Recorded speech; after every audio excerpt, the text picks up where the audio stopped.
pega, pega no meu pau, então pega. Hoje eu vou falar sobre um romance vampiresco. Eu gosto muito pra caralho no pique que eu passo mal. Não posso ver um neguinho de dread que eu me apaixono, é fenomenal. O livro de hoje é Doce como Sangue e é uma história sobre um boleiro paulista e um metaleiro, um punk carioca. De um lado nós temos um boleiro de 1,70 que fala bolacha em vez de biscoito. Ele tá errado, mas enfim. Ele perdeu o pai com 5 anos de idade e o pai era dono de uma confeitaria e ele pegou para si esse legado. Só que a confeitaria no momento anda indo de mal a pior, mas ainda assim ele não quer desistir. Porém, por precaução, ele tá fazendo faculdade de administração, porque caso tudo dê errado, talvez ele consiga um emprego em alguma empresa. Já perceberam que toda pessoa que não sabe o que fazer faz faculdade de administração? Mas assim, ele sabe o que fazer, mas também não sabe o que fazer. Ele é muito decidido, ele é focado e faz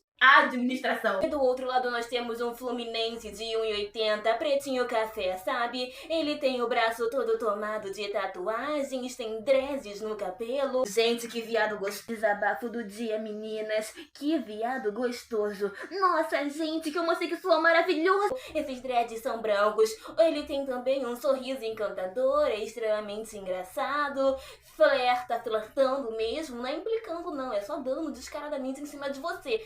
Eu faço a mesma coisa. Enfim, ele também tem uma mania muito irritante, que ao mesmo tempo que ele quer se abrir com você, o desgraçado cala a boca do nada e você fica com medo de perguntar por que você não quer deixar ele triste ou ele puto. É uma desgraça. Enfim, clássico de vampiro, eu me amarro. Em um belo dia nublado de São Paulo, a nossa querida Twink Marrom Bombom estava trabalhando. Eric estava na confeitaria quando de repente chega um homem negro alto com um sorriso encantador e o cabelo platinado. O cara dá bom dia, boa tarde, boa noite. Eric já se espanta aí, porque aparentemente a galera em São Paulo não tem educação. O cliente alternativo pede um bolo de chocolate amargo com café sem açúcar. O atendente Eric tenta disfarçar a cara de desgosto porque ele é uma formiga e quanto mais doce melhor. Aí eles têm a seguinte interação. Então vai ser um bolo de chocolate amargo e café sem açúcar. Qual o nome do senhor para eu colocar no pedido? O meu nome é Benjamin, mas se você quiser eu posso te dar o meu número também.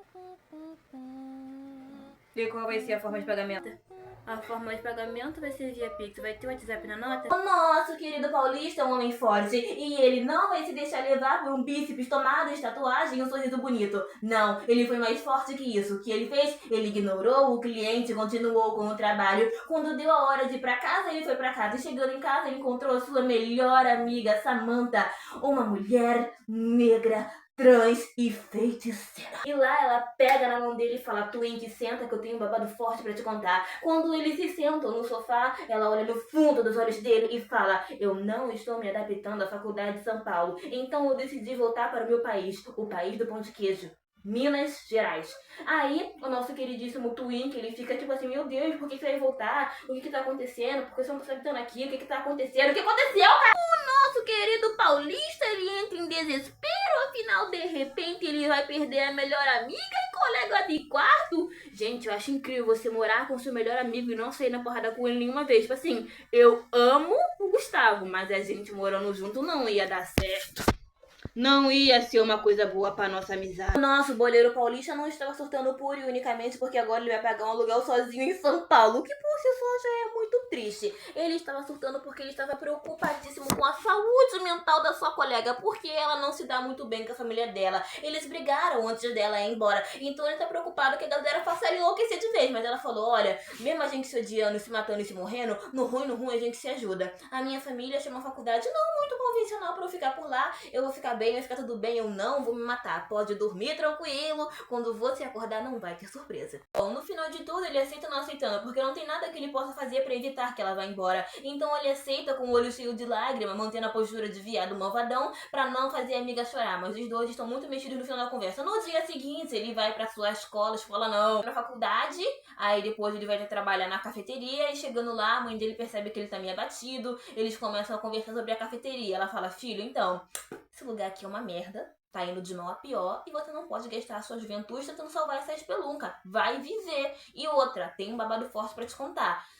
isso aqui só dura no máximo 2 meses. Aí ele fica, o quê? Como assim? Como assim só dura 2 meses? A gente tá quebrado nesse nível, estamos falando nesse nível. Aí ela fala, estamos, querido, não vem ninguém aqui, ninguém entra aqui dentro, ninguém compra bolo, o bolo fica aqui, estraga, você come tudo, que eu sei que você come, você é uma formiga. O Eric, o nosso boleiro paulista, tem uma obsessão nada saudável com aquela confeitaria. Ele é louco por aquele lugar, por causa que a única lembrança é tudo que restou do pai dele. O pai dele morreu quando ele tinha 5 anos, ele não conviveu com o pai dele e ele sente muita falta. É falta de uma coisa que ele não viveu.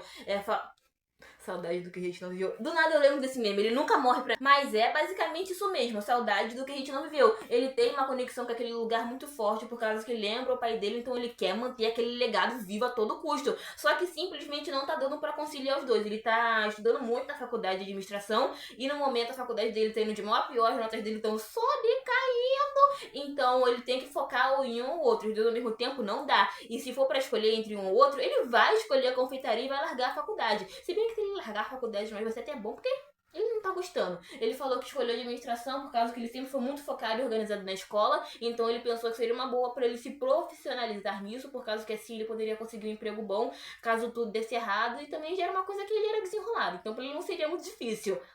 Foi difícil, gente, a faculdade aparente. Eu não faço, tô no terceiro ano esse ano, só que pelo que eu vejo, a faculdade é um inferno, né? É um inferno onde você fica mais inteligente, mas continua sendo um inferno. Aí a conversa entre ele e a mãe dele começa a virar uma briga. Ai, garoto, vai viver, vai ir pra um baile funk, vai sarrar no bico de um traficante, vai fazer alguma coisa, sai dessa confeitaria, sai dessa faculdade, fazer alguma coisa que te faz feliz. Você, como um adolescente muito tranquilo. Isso me apavora. Como assim um adolescente que não faz merda? Isso não existe. Aí do outro lado tá ele, fala assim, mãe, pelo amor de Deus, eu sou uma pessoa focada. Eu quero manter isso aqui vivo, eu quero manter esse lugar em pé. E dentro de 2 meses que tá faltando, eu vou dar um jeito de manter esse lugar de pé. Eu vou encher este caralho de gente. Aí, de repente, eles escutam um barulho na parte de trás da confeitaria, que no caso é a parte da frente, eles estão na parte de trás. Aí é um cliente que tá lá. E adivinha quem é esse cliente? É aquele negro alternativo que veio alguns dias atrás. Alguns dias atrás? Eu não consigo ter noção de tempo quando eu tô lendo o livro, mas quando eu terminei, a história toda se passa em 1 mês, 2 meses, aí ela parece meio absurda, só que, gente, eu conheço muita gente que quando se apaixona, é papo de se mudar pra morar junto em 1 semana. Então tem muita gente que quando tá apaixonado, quando decide que vai se arriscar no amor, se arrisca 100%. Então ao mesmo tempo que parece absurdo, pra mim tá muito dentro da realidade, porque eu conheço muita gente que do nada apareceu namorando, casando, tudo isso em 1 mês. Eu falei, gente, em que mundo você vive, pelo amor de Deus? Mas é super normal. E eu acho que se eu um dia me apaixonar 100% assim, viver uma loucura, fazer uma loucura... Mentira, eu não me vejo fazendo uma porra dessa. Depois desse momento de desentendimento com essa mãe, ele que vai atender o cliente. Chegando lá, o nosso querido cliente alternativo está de regatinha. Ou seja, dá pra ver todas as tatuagens que ele tem no braço em alta definição. E obviamente que ele tá de regatinha pra quê? Pra mostrar o shape que ele construiu na academia. Afinal, ele está extremamente focado em conquistar o boleiro paulista. Aí, chegando lá, ele percebeu que o Eric, o boleiro, tava olhando de pra tatuagem. Aí ele olhou pra cara do Eric assim e falou, ó, gostou? Fiz na Paulista.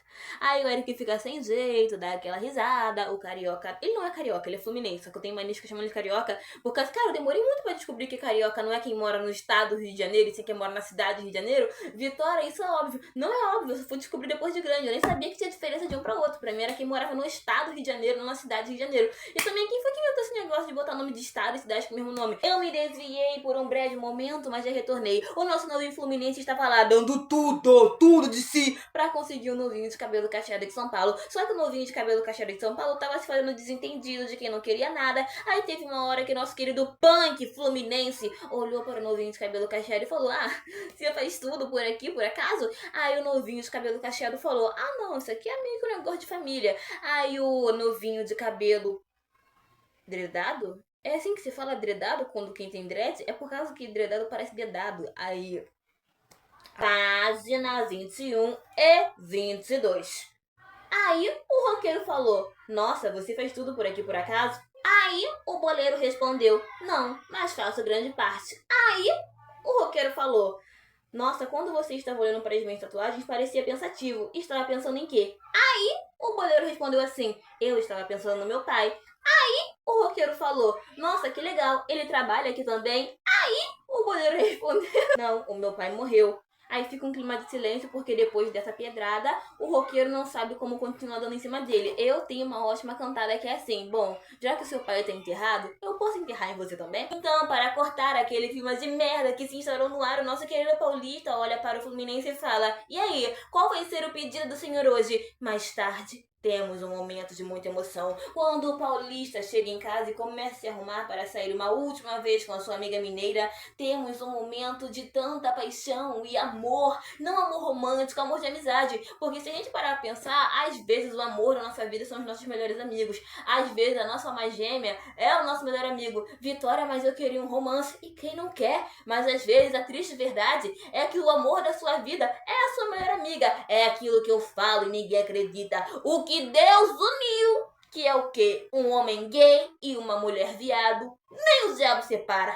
Eu ouvi um amém, igreja? Eu vou pro inferno, eu sei. Samantha e Eric vão pro cinema assistir um filme de terror. O Eric não é muito chegado em terror, porém a Samantha é, e ele tem que fazer as vontades dela, já que a amiga vai embora. Chegando lá, a Samantha decide que é um ótimo momento para contar uma coisa importante. A coisa importante é que ela já alugou a parte dela do apartamento. O Eric fica: ué, como assim, de repente, sem me avisar? E se for uma pessoa maluca, se for um serial killer, se for um doido? Aí a Samantha fala: confia na mãe, cara, confia no que eu tô falando, cara. Eu sei das coisas, baby. Eu acerto em tudo, erro em nada. O Eric não teve muito tempo pra reclamar, porque o filme começou e ele teve que calar a boca. No dia seguinte, o Eric levou a Samantha pra rodoviária pra se despedir e ela ir embora pra Minas Gerais. Chegando lá, a Samantha falou: olha, você pode ficar tranquila, o menino é confiável, ou pelo menos eu acho que ele é, sem contar que ele é um gato. Aí o Eric respondeu: eu já tenho um gato e ele nem gosta de mim, eu mal vejo aquela desgraça, eu alimento, eu dou comida, ele nem olha na minha cara. Aí a Samantha fala: mas esse gato é diferente, ele vai te fazer bem, confia na mãe, você vai ficar bem. Aí eles se despedem, ela entra no ônibus e vai embora pra Minas Gerais. Quando o Eric volta pra casa, ele vai botar a mão na porta pra abrir e ele percebe que a porta tá aberta. Aí o coração começa a acelerar. Eu deixei a porta aberta, alguém abriu a porta, tem alguém aqui? Aí ele respira fundo e entra na casa dando passinhos de gatinho. Ele vai caminhando devagarinho. Aí ele decide entrar no quarto da Samantha porque a casa inteira tá vazia. Ele pensou: se tem alguém aqui no quarto da Samantha. Aí quando ele abre de uma vez só, adivinha quem tá lá deitado? Eu surtei nessa hora por causa que eu amo um clichê, gente. Não adianta, me traz felicidade. O alternativo negro fluminense tava lá deitado, com os braços pra cima e a guitarra do lado. Ai, gente, que delícia, que visão. Que visão maravilhosa. Tem algumas coisas no universo de Doce Como Sangue que me causam um pouquinho de incômodo, porque eu considero que essas coisas são mal explicadas. Mas a desculpa que eu arranjo é que a gente tá descobrindo tudo através do Eric. O Eric tá descobrindo esse mundo de magia e vampirismo agora. E ele tá descobrindo tudo através do Benjamin, que tá explicando tudo agora. Só que o Benjamin, ele tem um problema, como todo vampiro, tem esse bagulho de ter um ar de mistério pra ser sexy, sedutor. E ele não conta tudo direito. Tem muitas coisas que o Eric só descobre porque acontece na frente dele. Porque se dependesse do Benjamin, esse gótico delicioso, o Eric não ia ficar sabendo, tá ligado? Tem algumas ocasiões onde eles vão em algum lugar, que vai acontecer alguma coisa, e o Benjamin não fala nada. Aí você pensa: não, porque ele quer fazer uma surpresa. Sim, de fato, ele quer impressionar o Eric. Ele quer agradar o Eric pra conseguir conquistar ele. Só que às vezes ele simplesmente caga, ele não passa pela cabeça que isso pode assustar o Eric. Mas enfim, pra mim o Eric é que nem a Bela de Crepúsculo. Engraçado que eu nunca parei pra assistir Crepúsculo direito, porque eu sempre considerei ridículo. Eu sou mais de Diário de Vampiro. Pois é, se você é Crepúsculo, eu sou da gangue rival. Mas enfim, pra mim o Eric é que nem a Bela de Crepúsculo, porque diferente da Helena de Diário de Vampiro, quando ela descobre que o Stefan é um vampiro, ela fica com medo e foge. Isso que a Helena faz. Já a Bella, quando descobre que o Edward é um vampiro, ela não vai embora, ela fica, por causa que ela nasceu pra fazer parte daquele mundo. Ela quer estar lá, ela quer viver aquelas coisas. E eu acho que é isso que acontece com o Eric. Porque por mais que ele seja todo certinho, parei pra engolir saliva.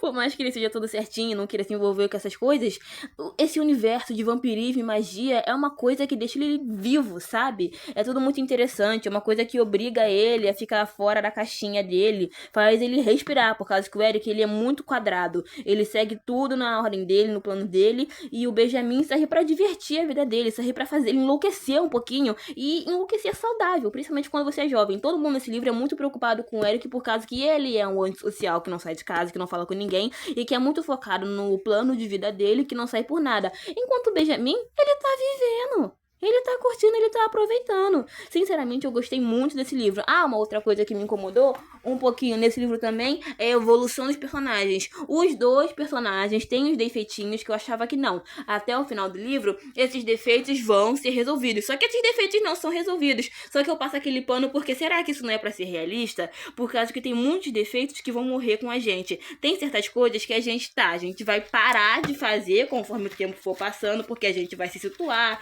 a gente vai tomar vergonha na cara. O que eu quero dizer é que tem certos defeitos que vão morrer com a gente nunca vai parar de ter eles. Eles só vão diminuir com o tempo. Para doce como sangue eu dou nota 9. É um clichê romântico vampiresco que serve para te deixar feliz. E ele cumpriu a função dele. Ele me deixou feliz. Aqui nós temos dois protagonistas negros, então eles passam por coisas que pessoas negras passam. Eles não passam pelo racismo em si, mas dá pra ver os traumas que o racismo deixou na cabeça dele. Nós, pessoas negras, em alguns momentos, quando a gente é maltratado ou recebe algum tipo de grosseria, às vezes fica aquela dúvida: essa pessoa é racista ou ela odeia todo mundo igualmente? Mesmo se fosse um branco, ela ia ser pau no cu desse jeito. E também temos algumas coisas que me incomodam na explicação desse universo, mas é culpa toda do Benjamin. Esse daqui é meio egoísta e esse daqui não se comunica direito. Tá puto, tá sentindo algum sentimento negativo, cala a boca, para de falar. Gente, comunicação é importante. Ele tem aquela mesma energia, tipo assim, eu parei de falar com as pessoas aí, você sabe por que você tá errado. Não, eu não sei. Provavelmente você também já magoou alguém e nunca descobriu o motivo porque a pessoa não te contou. Tá puto? Fala porque você tá puto. Bota pra fora. Mas eu preciso de um tempo pra processar. Então tá, tem esse tempo. Só que também quanto tempo? Quantos dias você vai ficar? Uma semana inteira é foda, tá ligado? Eu consigo ter essa paciência. Eu não sou a pessoa que precisa resolver na hora. Preciso sim. Eu sou sim essa pessoa. Eu me identifico muito com o Eric. Se você ler esse livro, saiba que o que te irritar no Eric sou eu, tá? Aí você pensa, nossa, eu li esse livro por conta da Vitória, a Vitória é tão legal, mas o Eric é meio chatinho. Eu sou o Eric. Então é isso, meus queridos. Eu comprei Doce Como Sangue, eu li Doce Como Sangue e eu gostei de Doce Como Sangue. Adeus!